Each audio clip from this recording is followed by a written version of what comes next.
everybody. We're going to go ahead and get started. Welcome back to our 4 o'clock session. Perfect. All right. So I'm Grace Mack, and these are our panelists, Dr. Brian Jones, Dr. Patrick Javed, Dr. Badr Shakshir, Dr. Kojin Zhao, and then Dr. Ellen Reynolds. And on behalf of the APSA Task Force for the Transition to Practice, we are very excited today to discuss our preliminary results as well as our recommendations. We don't have any financial disclosures amongst the entire group. I'm just going to kind of skip over the objectives. And basically, this is what we're going to talk about today. And first, I just wanted to give you guys a little bit of background on the inception of our task force.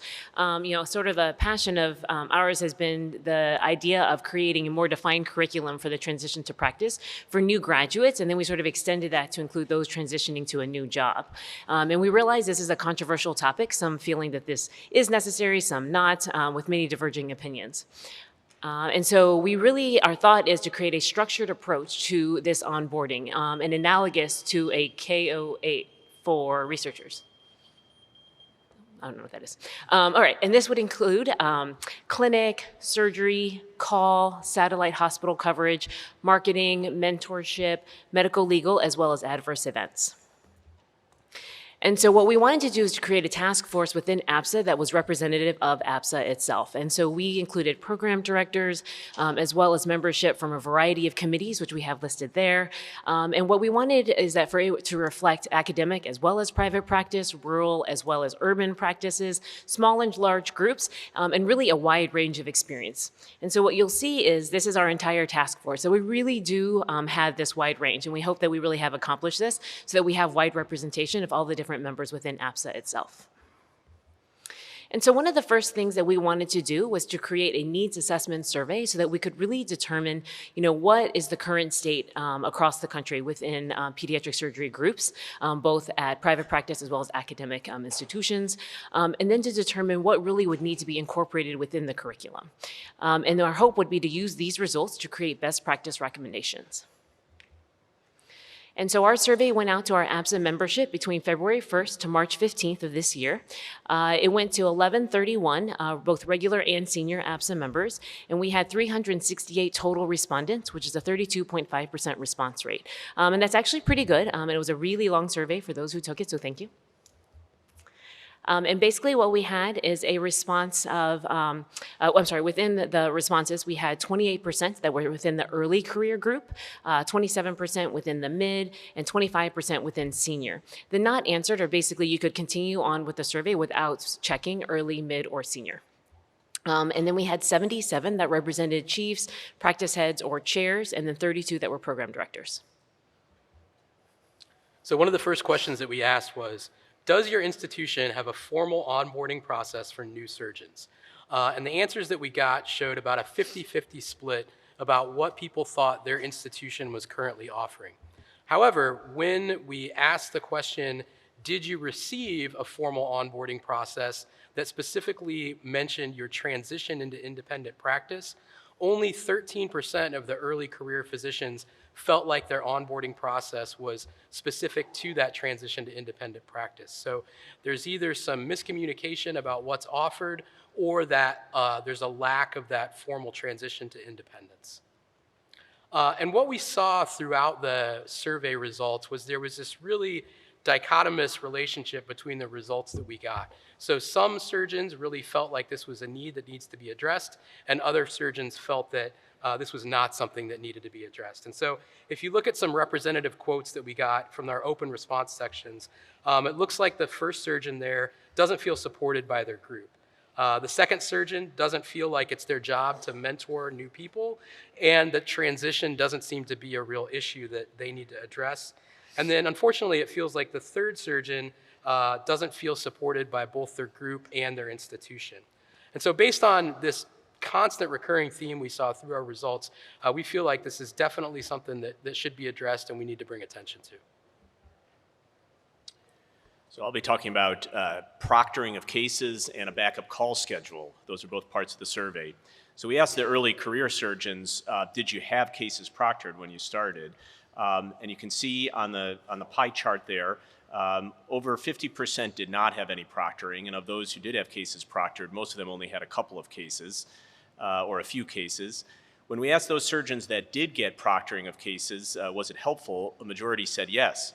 But then we asked for those who didn't get proctoring, do they think it would have been appreciated? A majority said no. So it's hard to know what to make of case proctoring for early career surgeons. Then we asked about a backup call schedule. And so if you look at the bar graph really on the left there, those are the people that answered yes, that they had a formal backup call schedule. So about 40% had some type of backup call schedule when they were starting their practice. There were a few barriers to calling in the backup surgeon, which was good, and a majority said that it was helpful to have the backup surgeon available. These quotes kind of show the pros and cons of a backup call schedule. So having a formal call schedule probably makes it easier for a junior surgeon to call in a more senior attending. There's already someone slated to come in if needed. At the same time, for a small practice, and I'll say even for a large practice, it's another responsibility. So that can cause difficulty with time off, CME, vacations, et cetera. So our general themes from this section, it's not clear if proctoring of cases for junior pediatric surgeons is helpful or not. But either way, for both of these concepts, you need buy-in from your whole group. It's an investment of time and work from the very beginning. And it really needs to start with leadership and the senior surgeons in the practice. So the data on this slide pertains to early career surgeons. When asked about feeling pressure by a non-surgical attending to perform surgery, half of those polled said yes. The vast majority of them stated that there was no process in place to address disagreements if they arose. The data on this slide reviews if pediatric surgeons have ever felt pressure to perform an operation in a location where they were not comfortable performing the operation, of which approximately 40% said yes. The reasons for this are listed on the column on the left of the slide and were uniform across experience levels, including inadequate support across specialties and other resources. Pediatric surgeons were asked if they were ever pressured to perform an operation they were not comfortable doing, and approximately 1 in 5 said yes. Inexperience with the operation was the most common reason for this answer, with higher levels of discomfort early in the career. And this diminished as pediatric surgeons gained experience. Comments associated with this data center around the need for administrative and chief support when having discussions about the appropriateness of surgery. In situations where disagreement may be commonplace or particularly divisive, guidelines and criteria regarding the appropriate reasons for transfer may be helpful. Further, a system could be in place to resolve disagreements when they arise. The pie chart on the right demonstrates that approximately 50% of respondents have a process in place to review cases preoperatively. Almost all of those who have the process in place found it helpful. For those who did not have it, just over 2/3 thought it would be helpful. Comments centered around keeping this process focused on select cases that may be complex or located at satellites rather than reviewing all cases together. 44% of respondents said that they were expected to perform cases to which they had limited exposure in training. Examples include airway foreign bodies, tracheostomy, and management of esophageal foreign bodies. 73% said that there was a system in place to help address these limited exposures and get the cases done.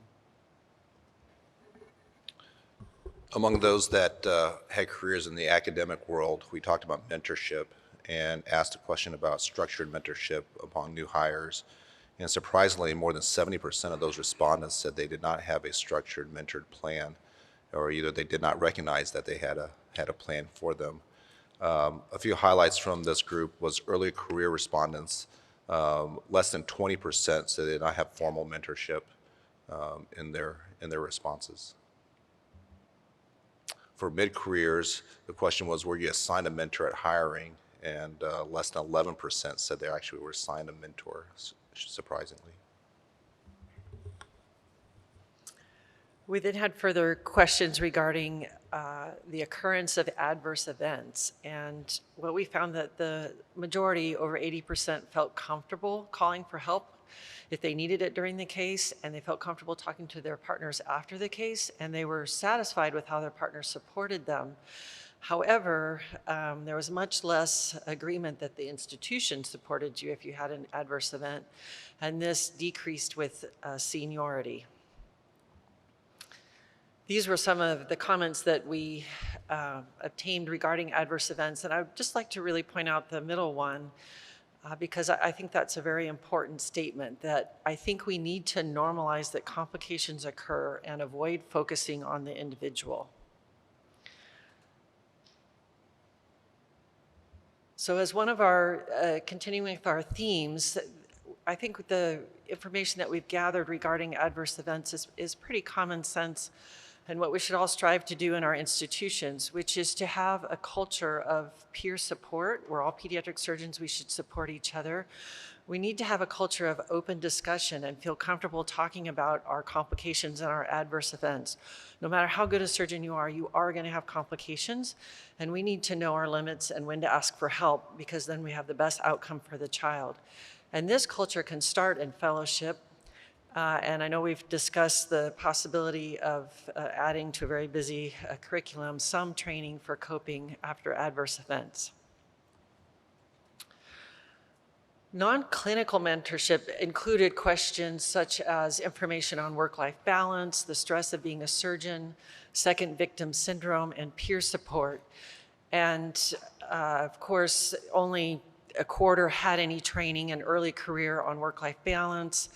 In early to mid-career, really, there was minimal training for navigating the stress of being a surgeon and other emotional issues that we need help with that we don't get support for. And for those in the senior career, the questions were more focused on if we received any training for leadership. At least half of us did.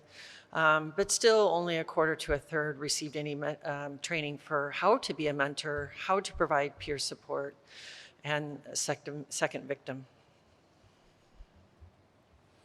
And while we won't really talk about this today, the role of program directors and what parts of the transition to practice should be included in the curriculum of fellowship training, we are presenting this data to the Association of Pediatric Surgery Training Program Directors to determine if we can add or if we even need to add any of this to our training.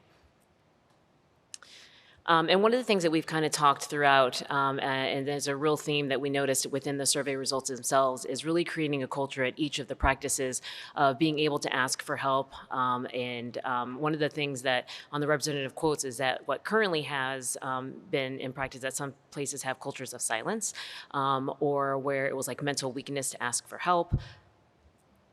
And in this first quote, which I won't read the whole thing to you, I think one of the things that they really talk about is that asking for help should be across the board. It shouldn't be just the junior people. It extends through to the senior surgeons as well.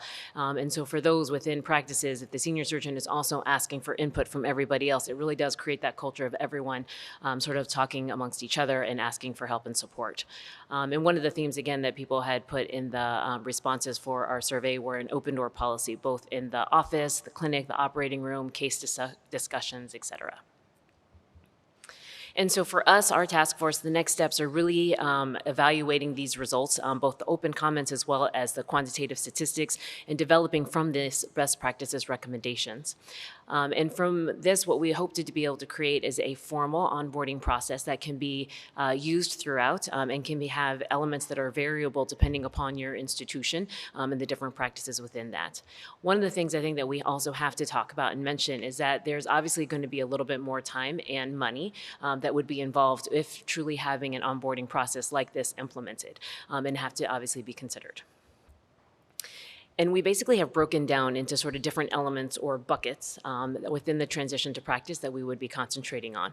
The first are sort of the nuts and bolts. And so that's really like the administrative part. And that, I think, is what a lot of people already have as part of their onboarding. But some of the things that people had written specifically in the comments about the administrative elements that they were missing are like billing and coding, financial structures, and sort of how to build your clinic and your practice with those considerations in mind. Next would be clinical elements. So that's with the proctoring, the backup, call schedules, and how to help determine cases that get performed at outside hospitals, if you're not trained to do those cases, and that sort of thing. Next is academics, and so for those that are in academic institutions, how to really build your academic career, which would include mentorship as well as expectation setting and working with your chief to be able to create your academic career. Next is mentorship. As you guys have already heard, there was really a lack of mentorship sort of across the board for early, mid, and senior faculty members. And so that was one thing that we all thought that should be added into the transition to practice. Next is mental well-being. So this includes not only work-life balance, but also how to cope with adverse events. That was one of the big themes as well. When the section for adverse events and all of the responses, there was very minimal training in coping with that. And so that is something that we thought that should be included. Creating a culture, we already sort of talked about this, and really within your institution, creating that culture of people being able to ask for help and feeling well supported. And then lastly, it's really, we also wanted to try to leverage the resources that are already available, both in APSA as well as other organizations. Rather than reinventing the wheel, we really want to use the things that have already been created. So one of the things is like our peer our peer support network within APSA that Dr. Berman heads.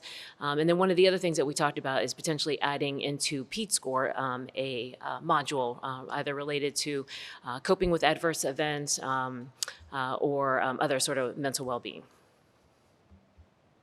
And that actually completes our slides because we really wanted to open up the floor and really hear from you guys, sort of your reactions, your thoughts to the data, as well as what you guys would potentially need or want from a transition to practice, or if you think it's absolutely unnecessary and we don't need it.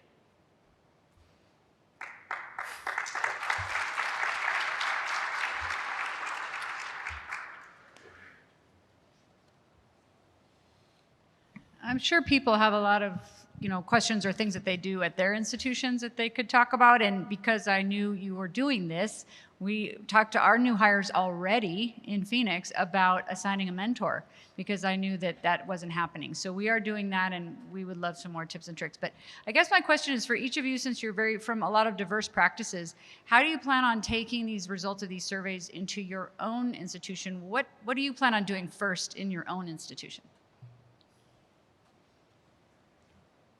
Well, I'll start at the end. So I've been fortunate to be in my practice for a very long time and have hired, I think, 6 out of fellowship. So fortunately, we have a fairly set onboard plan, at least amongst ourselves. We don't really have a formal one with administration. That was something that we looked at. We have a backup call. It was informal for a long time. It's now formal. So I would say the one thing that strikes me, and we have a very open door OR policy. Anyone can come into any room at any time. It's encouraged. We are not paid on a productivity basis, so I think it's a much more congenial atmosphere. We all want to be there to learn and just see what someone else is doing. I think the one thing we can improve on was obviously the mentorship and even though I thought we had a diverse group and we have flexible call schedules, would be more evaluation of the work-life balance area of it. I think that's what's lacking in our practice. I think I've had the experience of hiring 3 or 4 folks over the years, and I think that the experience really comes in asking the questions to where they're coming from, and not to be shy about it. This is the kind of practice that we have, and this is the kind of acuity that we deal with. Can this person, integrate and be able to handle some of the things that we're doing? Not everybody finishes fellowship, comes out at the same level. I think everybody knows that answer. And then there is some investment. I think investment in the group, and if you find the right person, you want to invest in their well-being, hopefully long-term partner for a long time. And there may be a year where everybody has to sacrifice a little because we want to bring on young new faculty to it. And everybody has to understand that, and everybody takes a piece of the responsibility, not just the chief and not just the senior members. And it could be different aspects of it. I think the surveys points out that it's not just clinical and operating. There's a lot of aspects of people when they transition into new jobs. You don't know what their stresses are at home, and I don't know how many people have hired a person, new job, new house, new baby, all at once, And so that's a big transition for folks, and we have to kind of all pitch in and be able to help. So. I'm still early in my career, but I've had the good fortune of having wonderful mentorship and benefiting from not only a situation where it's accepted for everyone to walk into other people's operating rooms, that you're encouraged to scrub in for other people's index cases so you can gain those critical aspects of surgical decision-making to make sure your partners are around for more difficult cases, and that's a sign of strength, not a sign of weakness. I think that open OR concept, we've done more of that, where just checking in, seeing how each other's doing. If it's the end of the day, looking in on the others who are in the OR still. And then we've started the pre-op case conference recently, and I think that's been really educational for the attendings and the fellows. And, just to give comments on a case, and I don't think it's pressure, we don't change the case, but just to give comments, reinforcement, and I think it gives the junior surgeon some confidence. Yeah, I mean, me personally, I learned when I was assigned my task that I'm mid-career now. I'm not young anymore, so that was nice. But I've had the personal experience of, we've had a couple new hires at our institution, and being able to, just really try to relate to them, the hurdles I went through when I first started, and just, I think, being a frequent check-in person and frequently, like you said, popping in their OR, encouraging them to come into my OR, and just, really try to make it, show a personal investment in their success. It's something that we actually didn't present at this in this slide deck, is that there is also a thought that, obviously there's a wide range of institutions that we all practice at, and at our fellowships, these are obviously very highly resourced institutions. And so something to also think about is that when you're going out to practice, if the institution that you're going to is not as resourced, is really kind of thinking about the different things that you have to prepare yourself for, and your trainees when they go out to these other institutions, how really best to ask for help and what resources to ask for. And so that was another thing I think that is important for us to think about, and that I think about for our graduating fellows. And I think I saw Dr. Waldhausen. John Waldhausen in Seattle. Dr. Reynolds, I had a question specifically for you, but for the panel. I thoroughly agree with you that when something doesn't go right in the OR, it's crucial to debrief with the fellow or resident so that we all can learn what to do better. What I didn't understand until this morning when we had the lecture about what's discoverable is that discussion is in fact discoverable. So what do you teach your fellows or your new staff members how to protect themselves medical legally when something has gone wrong in the OR, yet still give them access to the support they need, either emotionally for wellness and for education, so that they can learn and grow from it? Is that for me? I think that's for me.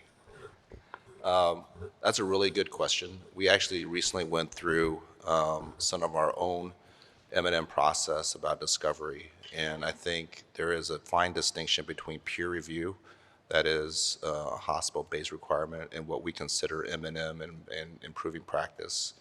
And I think that in the formal setting, those are the discoverable things.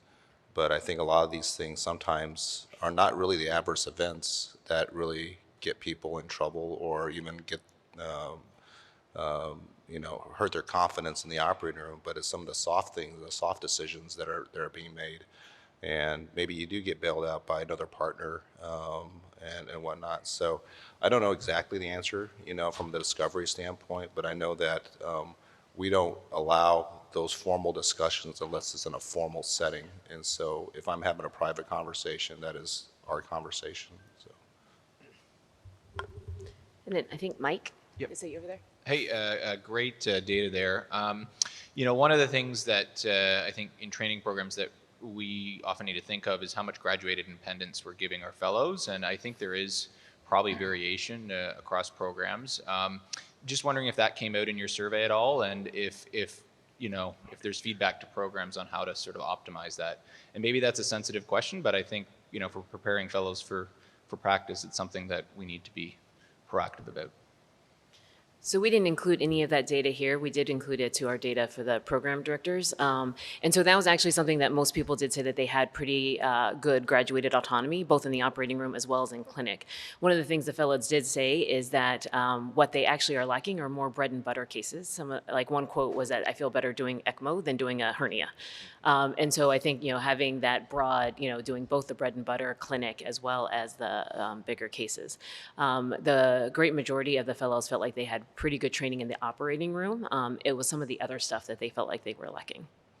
And as program directors, I think we have a responsibility to train fellows for all types of practice and not just the practice that they're in our program. So, that's a challenge and something I think the program directors need to keep talking about and working on.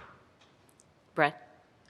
Brad Warner, St. Louis. Thank you for this. This is really helpful and I think raises a lot of issues. And I think it's important to recognize that there are different types of mentorship styles and there are different needs of each mentee that are quite vast and different. And so I think being sensitive to those differences with what people need.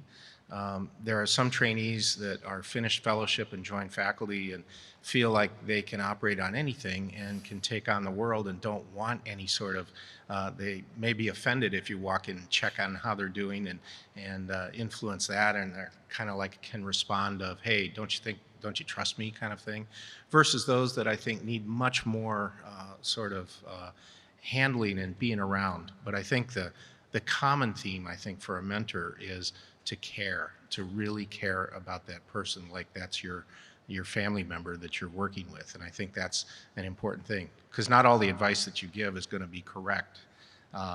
But knowing that, or the sense that they have, knowing that you're there as a friend and it's a family type of environment, I think really makes a big difference. Thank you. Thank you. All right, so if there aren't any other questions. Oh, I'm so sorry, Bo.